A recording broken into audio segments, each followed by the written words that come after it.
पारू या मालिकेच्या आजच्या भागात आपण पाहणार आहोत. श्रीकांतच्या बोटाला जखम झालेली असल्यामुळे पारू काळजीत पडते आणि मग त्यानंतर ती पटकन त्या जखमेवर मलमपट्टी करते आणि पारू घेत असलेली काळजी बघून श्रीकांतला खूप आनंद होतो. तो प्रेमाने तिच्याकडे बघत असतो आणि मग त्यानंतर पारू तिच्या कामासाठी जाते. मात्र पारू श्रीकांतवर ओरडल्यामुळे प्रीतम हसत असतो. तो म्हणत असतो की बाबा तुम्हाला ना असंच पाहिजे आणि ते ऐकून श्रीकांतलाही हसू येतं.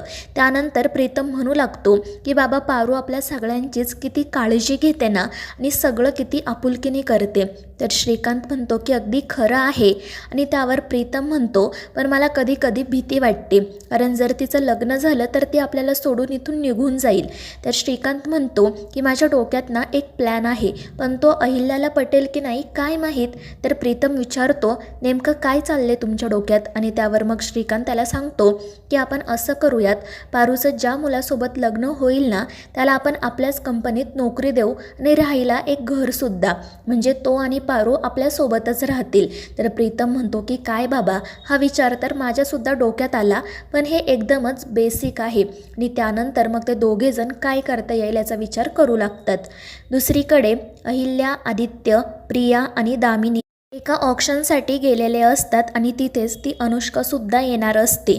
आणि जेव्हा आदित्यला समजतं की त्या अनुष्काला भेटण्यासाठी अहिल्या मुद्दाम इथे आली आहे तेव्हा तो आश्चर्यचकित होतो. तो म्हणत असतो की आई, आजपर्यंत तू कधीच तुझा शेड्यूल बदलला नाही, पण आज या मुलीची भेट घेण्यासाठी तू संपूर्ण दिवसाचं शेड्यूल रिशेड्यूल केलं असं का?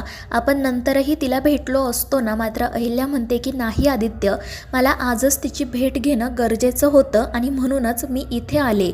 तर दामिनी मध्येच म्हणते वहिनी, ती मुलगी तुम्हाला भेटली नाही म्हणजे बघा तिच्यात किती माज असेल, पण आपण ना आजच तिचा माज उतरवू. इथे ज्या काही भंगार वस्तू आहेत ना त्या सगळ्या आपणच घेऊ. आणि ते ऐकून मोहन म्हणतो की खरंच वहिनींना ना भंगार वस्तू आवडतात, म्हणूनच त्यांनी तुझं माझ्याशी लग्न लावून दिलं.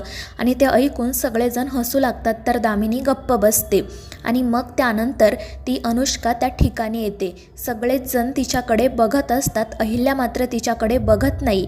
मात्र ती अनुष्का हसतच अहिल्याकडे बघते आणि मग त्यानंतर तिच्या जागी जाऊन बसते. त्यानंतर मग तिथे ज्या काही अँटिक वस्तू असतात त्यांच्या ऑक्शनला सुरुवात होते. अनुष्का पहिल्यांदा 25 लाखांची बोली लावते तर अहिल्या 50 लाख म्हणते आणि मग याच प्रकारे त्या दोघीजणी किंमत वाढवत जातात. शेवटी अहिल्या 1 करोड म्हणते, त्यामुळे सगळ्यांनाच धक्का बसतो. मात्र ती अनुष्का 1,25,00,000 म्हणते आणि त्यापुढे मग अहिल्या काहीच बोलत नाही.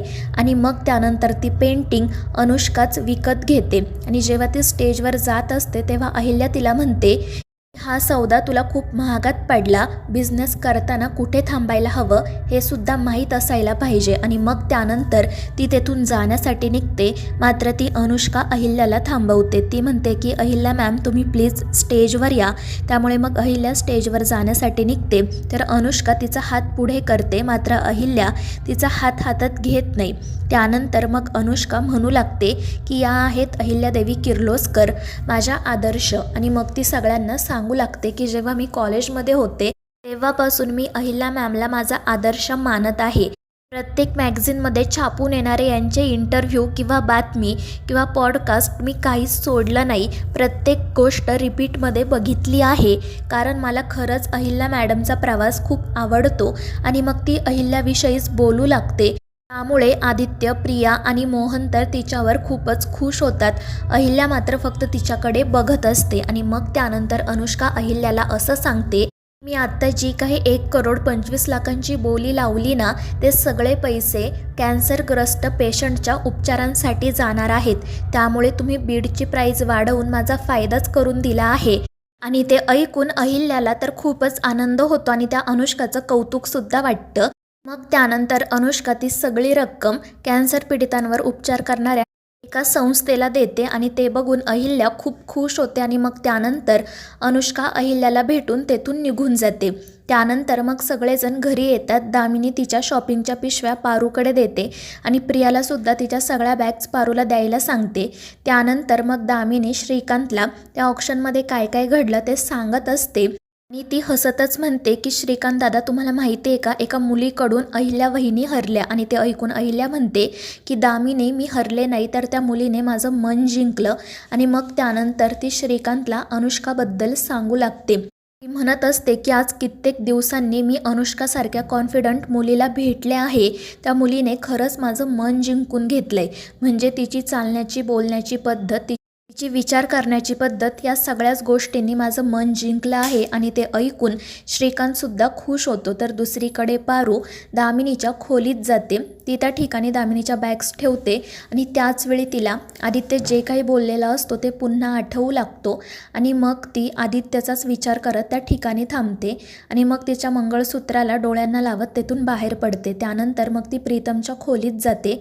प्रीतम तिला विचारत असतो की या बॅग्स तुला कोणी दिल्या? प्रिया मॅडमने का? प्रिया मॅडम असं का करतात तेच मला कळत नाही. तर पारू म्हणत असते की प्रीतम सर, या बॅग्स मला दामिनी मॅडमने इकडे ठेवायला सांगितल्या. आणि जर प्रिया मॅडमने दिल्या असत्या तरी काय फरक पडला असता?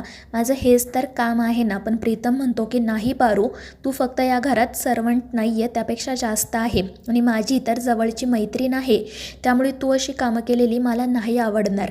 आणि मग त्यानंतर तो पारूसोबत गप्पा मारू लागतो. तो पारूला म्हणत असतो की आपण जेव्हा प्रिया मॅडमच्या गावी होतो तेव्हा तू आम्हा सगळ्यांचीच किती काळजी घेतली. आणि तू दादाची तेव्हा खोटी बायको बनली होती, पण तुझ्यासारखी काळजी ना दादाची खरी बायकोसुद्धा घेऊ शकणार नाही. आणि ते ऐकून पारूला खूप आनंद होतो. पण त्यानंतर मग ती प्रीतमला म्हणते की प्रीतम सर, जेव्हा आदित्य सरांची बायको या घरात येईल ना, तेव्हा तीसुद्धा आदित्य सरांची तशीच काळजी घेईल. तुम्ही पुढचं काही सांगू शकत नाही ना? आणि त्यावर प्रीतम फक्त हो म्हणतो.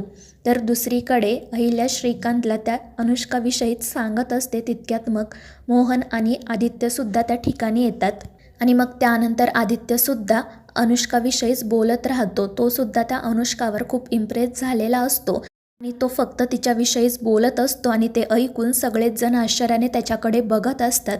आणि मग शेवटी आदित्य अहिल्याला असं म्हणतो की आई, ती अनुष्का ना मला अगदी तुझ्यासारखीच वाटली. आणि ते ऐकून अहिल्या हसू लागते. तर दामिनी म्हणते की आदित्य, तुला काही ती मुलगी आवडली की काय? आवडली असेल तर तसं सांग आम्हाला, आपण लगेच लग्नाची बोलणी सुरू करूयात. आणि ते ऐकून घरातील सगळेच जण हसू लागतात आणि आदित्यला चिडवायला सुरुवात करतात. मोहनसुद्धा म्हणत असतो की दामिनी, आज तू पहिल्यांदाच बरोबर बोलली. आणि मग अहिल्या म्हणू लागते की आदित्य, जर तुला अनुष्का आवडली असेल तर सांग बरं का, मी तिच्याशी बोलेल. मात्र ते ऐकून आदित्य लाजून म्हणतो की आई, तू उगाच काहीतरी बोलू नको. तितक्यात पारू त्या ठिकाणी येते. तर श्रीकांत तिलाही विचारतो की काय पारू, तुला काय वाटतं? पण तिला याबद्दल काही माहितीच नसते. आणि मग श्रीकांत तिला घडलेला सगळा प्रकार सांगतो आणि म्हणू लागतो की आजच आदित्य लग्नासाठी एक मुलगी बघून आलाय आणि ती मुलगी त्याला खरंच खूप आवडली आहे. आणि ते ऐकून पारूला खूप वाईट वाटतं. तर घरातील सगळेच जण आदित्यला चिडवत असतात. तर मित्रांनो, या मालिकेच्या पुढील भागांच्या अपडेट्ससाठी आपल्या चॅनेलला सबस्क्राईब करा.